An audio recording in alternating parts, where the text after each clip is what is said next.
Here are the 5 biggest mistakes realtors are making in their cold calls, causing you to lose out on tens of, if not hundreds of thousands of dollars of commission. Let's get through them. But first of all, why should you listen to me? Who am I? My name is Dave Hutchinson. I know I'm sitting in a tank top on my patio, but I figured this backdrop is really cool and I have a lot to say. And here's why you should listen to me.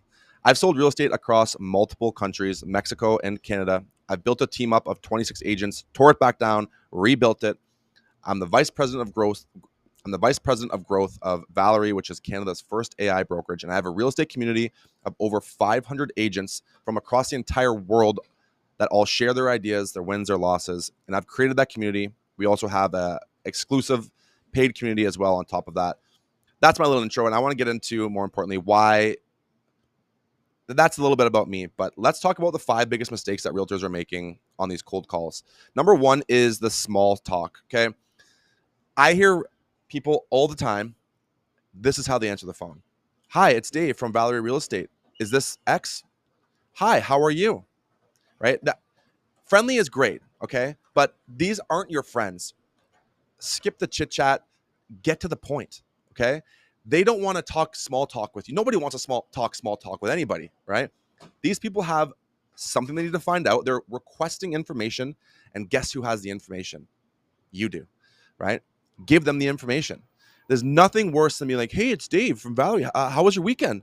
Awesome. What did you get up to? If someone's, this happens to me. I get cold calls all the time, okay? They're horrible. Get to the point. What are you calling me for? You're calling me, you're interrupting my day to some capacity, right? Nobody loves to get called by a realtor. Let's just face it, okay? It's not a fun thing to do. So get to the point. You have the information, give it to them, right? Hi, it's Dave from Valerie Real Estate. Look, the reason I'm calling is because you inquired about power of sale listings on my website, and I'm just checking in to see if you got that list okay, right? Now, what I did at the beginning of my call, depending on what source they're coming in from, right? Whether it's realtor.com, Meta ads, TikTok, YouTube, Google, whatever this repeat referral business, whatever the source may be. Obviously, you have your intro line, but I'm coming in asking if they got the information they requested, because obviously I've sent it to them, or you should have sent it to them, right? And I'm not just going in like right for the sell. I'm just going for a soft ask at the beginning, right? Did you get that list okay? Did you get my email okay, right? Are you looking to buy right now? Are you looking to buy? No. Okay. Did you get that list okay? You're able to access it. Do you have any questions about that list? Right. That just gets them to lower their guard. Oh, yeah, it's not a sales call. They're just asking to make sure that I received the thing that I was supposed to get. Okay. So number 1, quit the small talk. I don't think it's useful. I think it just annoys people and starts the conversation off on a weird path. Okay. Number 2, not setting expectations. Okay. After I give my intro and they say that they want to say, I'll say, hey, look, I just want to let you know this is not a sales call by any means. This call is going to take about 2 to 3 minutes. And the reason I'm calling is for XYZ. Okay. I'm setting the expectation. This call is only going to be about 2 to 5 minutes, depending on what I need to find out here. But the reason I'm calling is for XYZ. For example, power of sale list. I'm going to use the same thing. Hey, it's Dave from Valerie. Is this so-and-so? Yes. Hey, so-and-so, the reason I'm calling is because you inquired online on my website about a power of sale list. I sent that over to you, and I wanted to make sure you're able to access that list okay. Oh, yeah, I got it. Amazing. Do you have any questions about that list? No. Amazing. Well, look, the point of my call, this is only going to take us 5 minutes. I just want to find out if there's anything in specific you're looking for in that list, right? Because this list ranges from parking stalls to $25 million mansions. There's got to be something in between. It's a 3,700 property list. Anything you're looking for in specific so I can dig those out for you? Right? I give them the expectations of why I should call and why they should care and why they should stay on the phone with me, right? Because I would say 90% of the calls, maybe higher percentage, people are trying to force you off the phone, right? They don't want to listen to you speak about whatever you want to speak. Well, no one wants to be sold anything, right? So it's like, you need to give them an expectation of what they should expect on this call and why it would benefit them to stay on the call and not hang up with you. Okay. So number 1, quit the small talk. Number 2, set the expectations off the hop. Okay. Number 3 is something that I struggled with for a very long time. Not listening. Now, as real estate professionals and the experts in our field, which we should be riddled with information that we just want to blurt out to our clients, right? We want to tell them that it's a great time to buy because of XYZ. We want to tell them about this great property because it is a great property. We want to tell them about interest rates. We want to talk about tariffs. We want to talk about what's happening because we have so much to say because we're super involved in our community and our craft, our profession. We're experts. The problem is no one really gives a shit, right? The reality is most people want to talk and they want to be heard.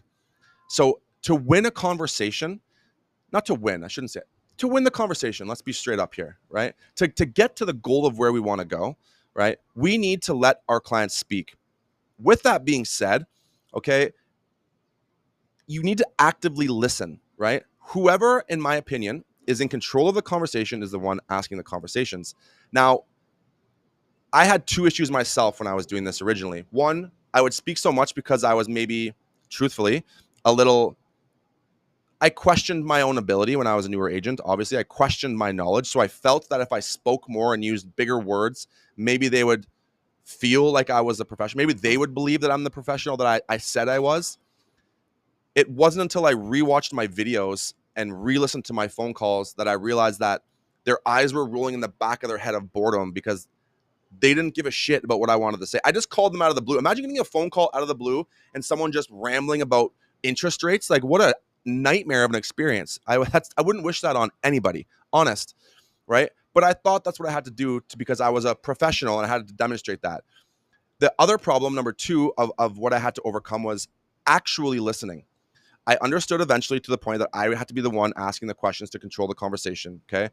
But I would ask a question and I would already be thinking about my next question to continue to have control of the conversation, because it's important to continue to ask questions, right? It's very important to control the conversation. The problem is I would ask my question, they would speak to me, which is very important information, but I'd be thinking, I'd tune them out completely. Okay. I didn't give a shit what they said. I mean, I did, but it would go right here and come out here. And I would be thinking about, okay, I got to ask this next question. This next question is important. How am I going to deliver it? So they'd stop speaking and I'd be like, okay. And I'd ask my next question according to like my script or my checklist of things I wanted to hit. Listen and actively listen. Write down notes. Back to point number two about point number two about setting expectations or explaining how the call is going to go. Sometimes if it's a video call, I'll say, hey, you don't mind if I'm looking down, I'm not looking at my phone. I'm actually just going to be taking some notes, right? Take notes, listen, actively listen, because that's what you're going to use to close, right? Because you have to find out their why, right? Surface level conversations about how many bedrooms, how many bathrooms, what location, that's just whatever. Every realtor in the world asks that. But you need to dig more and find out their why, especially when you're dealing with a first-time home buyer or like more of an emotional buyer. If you're dealing with an investor, you're listening because the numbers matter. But if you're dealing with someone like a first-time home buyer or a family that's buying a property for their family, okay, you need to understand truly their why and what they're doing, because that's how you get this to the finish line. You have a clear understanding of what they're trying to do and the goal they're trying to accomplish, and you need to be able to help them accomplish that goal. You need to be able to understand what they're actually looking for so that you can demonstrate that, find the right properties, and then tug at that dream, that emotion to get them to go to where you want to go. If it's a good, don't be a scumbag realtor, right? Like, get them to where they want to go professionally. But I do that because I have a clear understanding of what my client's looking for, right? And I'm able to guide them in the right direction because I have an understanding, right? Most realtors, how many bedrooms looking for? Bathrooms, location, move-in date, price point. Amazing. That's not a why. You're not differentiating yourself from the other hundreds of thousands of realtors out there in the world. Be different and listen. Okay. Number 4, a flimsy close. Now, the infamous Alex Hormozi always says, book a meeting from a meeting. And I firmly believe that. It also kind of goes back to number 2, which was setting expectations. A flimsy close is a huge problem. A lot of people will end their calls. Okay, that sounds great. Well, here's what I'm going to do. I'm going to send you an email and let me know what you think about the email, or let me know what properties you like, or sounds great. Are you not looking until next year? Awesome. Okay, well, maybe we'll touch base. Like, no, I don't give a shit if you're looking 4 years. I don't want to buy for 5 years. Fucking amazing. I'm going to call you January 8th, 2027. Like that at 12 o'clock. Put it in your, I'm going to send you a calendar invite right now. Like, I'm not joking, right? I'm always booking a meeting. I wouldn't actually do it 5 years from now. You get the point. Okay. Book a meeting from a meeting. That the close on this original client onboarding call or this cold call or whatever the appointment this is. Okay. This is where realtors specifically go wrong in terms of the close, okay? The close on this call isn't you're going to buy a house. We're not selling protein powder. We're not selling a fucking scrub daddy. We're not selling a computer. We're not selling an app, okay? We're selling real estate. We're selling a house. We're selling a property, okay? You're not going to, the close is not, you want to buy the house now, let me type, that's not the close. The close is the next appointment. That's the close in real estate. So don't have a flimsy close. Your close is, oh, amazing, I'm going to do XYZ and I'm going to talk to you again next week at 3 p.m. Does that sound good? Amazing. I'm going to put it in your calendar right now, right on the call. Hold on, did you get that calendar invite? That's in your calendar.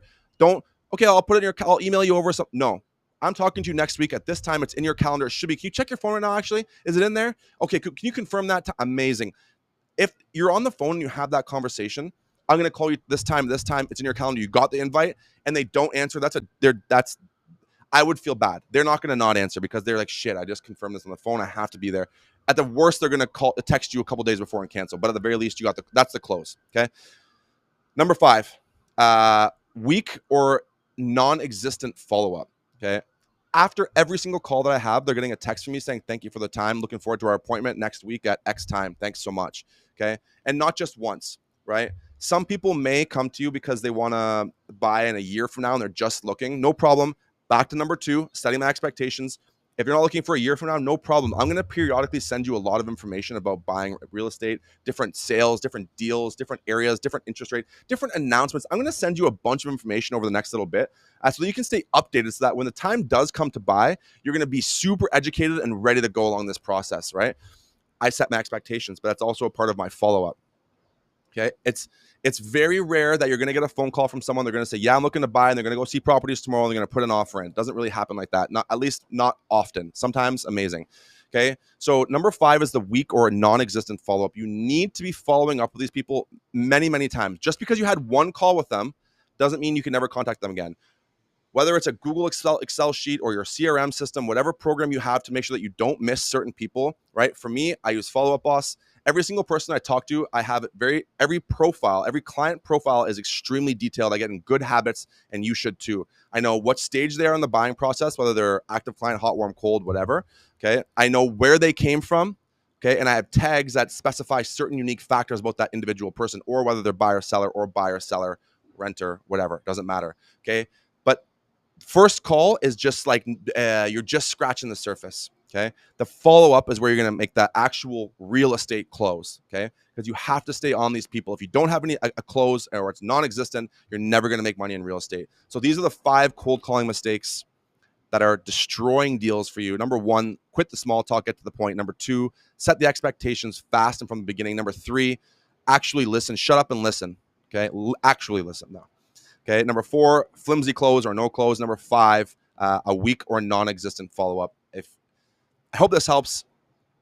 My last piece of advice to you is if you're making cold calls or you're making calls to anybody in general, stop being so nervous about everything. Have fun with it. Take your realtor hat off. Think about you calling a friend and giving any sort of advice, okay? You don't have to be the be-all, end-all, know-all of every single thing in the world. If you don't know something, you can say, I'm going to get back to you in a little bit, okay? Now, lastly, if you've enjoyed this piece of content, I have a real estate community of over 500 agents across the entire world, okay, where we share our wins, our losses, our strategies. We have an active deal board where you can compete against realtors from literally across the world to win real tangible prizes, win one-on-one calls with me, win real prizes. It's an incredible community.